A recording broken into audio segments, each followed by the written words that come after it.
we have a series of concerns about C-51. I, in fact, co-authored an op-ed with Wayne Easter in which we set forth our concerns, and what our position has been. Number one, we would not have drafted such legislation. Number two, had we drafted legislation, we would have consulted with the opposition, as we did back with the ATA Bill C-36, to incorporate their suggestions on matters as important as counterterrorism. We're really speaking on behalf of the country rather than on behalf of the party.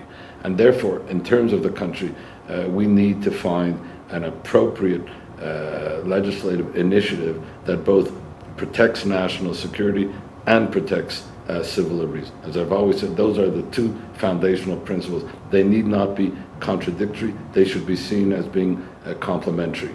At this point, while we support some of the provisions in the bill that will enhance national security, and it's a government's obligation to protect national security, at the same time, the bill does not sufficiently protect civil liberties.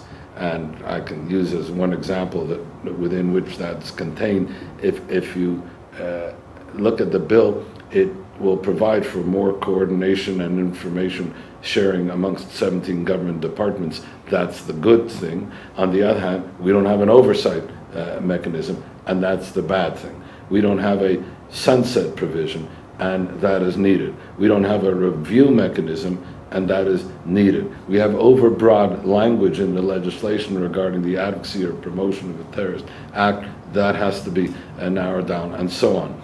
So we are going to propose, for purposes of the people and Canadian people to appreciate this, the series of amendments that, if elected, we will make to a, let's say, national security and civil liberties protection. Your party will do that? We'll do that, and we'll set them forth in, clearly, and there'll be about 10 amendments. We might even propose it by way of a model